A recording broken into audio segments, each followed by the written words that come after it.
Recorder, make sure it's working, and it is recording just fine. All right, so we can now get started. Okay, so here's the new homework assignment. The new homework assignment, as far as the instructions is concerned, is almost the same as the one before because I copied and pasted, except the link is different. So the link is different, and I'm going to open up the document just so that you can see what it looks like. We can talk about it. For some reason, this interface won't let me create a new folder. So I'm just going to have to do it by hand. 2012, 13, 02, 12. And by the way, happy Lunar New Year. I don't call it Chinese New Year because it's not only used by the Chinese. The calendar is based on the moon movement. It's not based on the sun movement. So that's why it's called the lunar year, lunar calendar. And the Chinese are not the only people using it. So that's why I don't call it the Chinese New Year. All right, so this is the nested homework assignment. As the name implies, it has nested language construct. Yep. When I opened it up, for some reason the record option wasn't selected. Yeah, I think I forgot to turn it on this time. So it's okay, just leave it the way it is. I ended up turning it on. Okay, well that's even better. Thank you. All right, so this is your homework assignment. It is a loop inside a loop with stuff in between. So this one is actually nested 3 times. Okay, if you look at the nested level, we have an outer loop while, we have an inner loop while, and then we have a conditional statement inside that loop here. So this one is a little bit different compared to the example that we used in class when we talked about nested statements. Sheet 2 is where your trace is supposed to go. It is completely empty at this point, so you have to do the formatting. Okay, you have to label the columns, one for comments, one for line number, and then one for each variable used in the program. And I believe there are only 2 this time. So there are only 2 variables. It should not be too difficult. Okay. Are there any questions about the homework assignment? And this time, track changes is off to begin with, so you guys can use Microsoft Office to open it if you want to. Here's the role for today. And this class is now smaller than my earlier class. Lots of open space, so for those of you who are in the back, if you want to get one of these more comfortable chairs, get closer to the screen or whatever, you're welcome to. Okay. And that means I can add everybody to the class. Okay, so if you have been on the wait list, have been waiting to get into the class, we can do it now. All right, are there any questions about the homework assignment? No questions? Okay. Now this one may take you a little bit longer compared to the conditional homework assignment, because this one, is a loop. It takes a little bit longer. So kind of plan for that. Plan to spend a little bit more time to work on this one compared to the one before. If you understand the concept, it's really just a matter of tracking it down, and, working it out in a spreadsheet. If you do not fully understand the concept, you might want to review the material that we talked about last Thursday so that you become more familiar with the concept of nesting. Any questions? Questions? So we are now going back to talk about pre and post conditions. So pre and post conditions.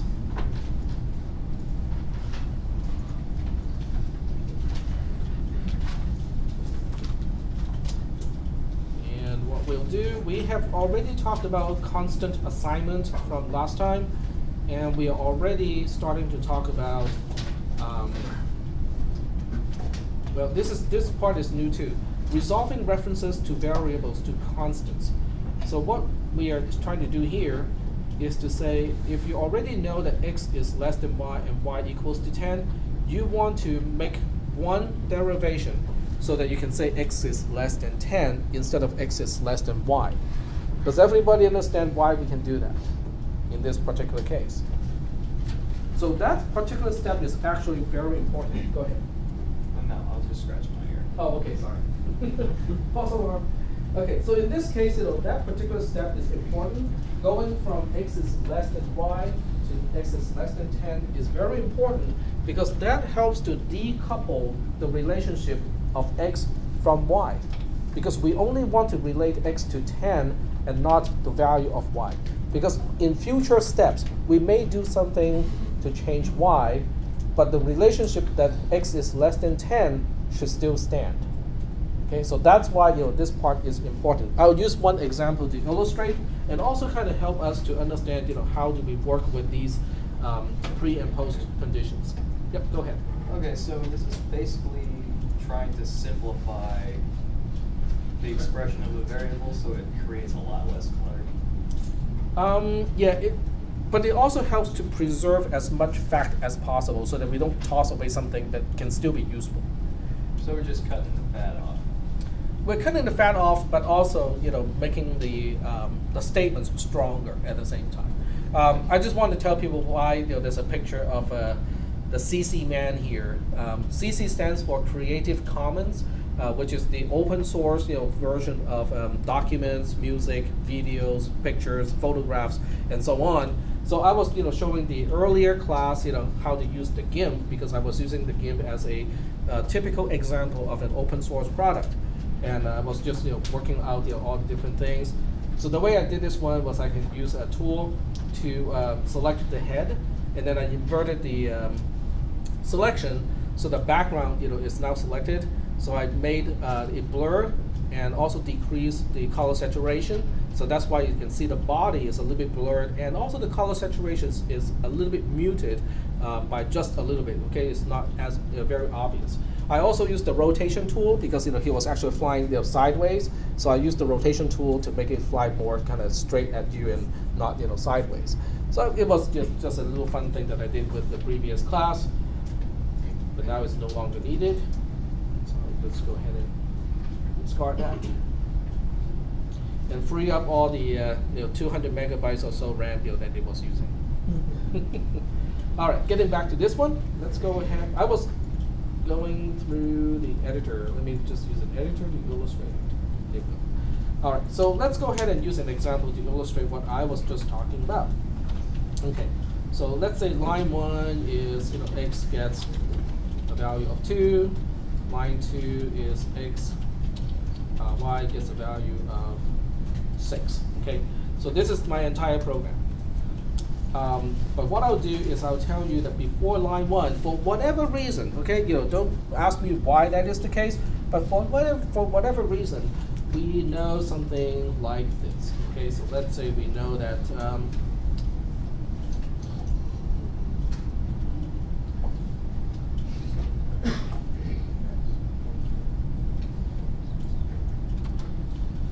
try to pick an example here. So let's say we know that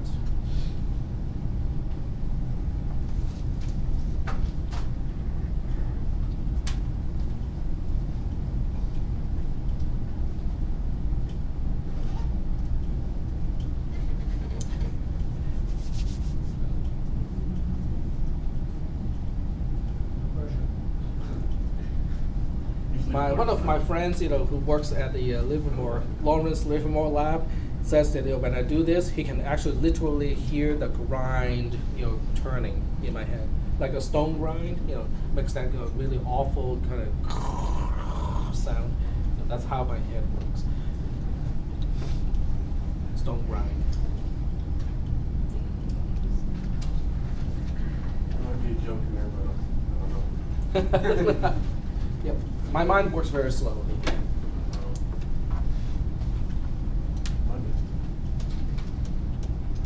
Because I want to use an example where it does not destroy one of the earlier properties. So let me just try to find that example here.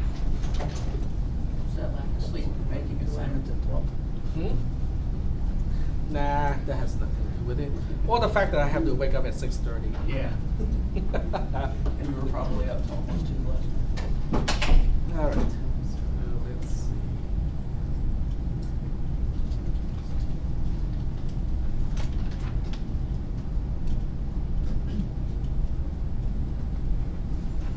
Okay, I know.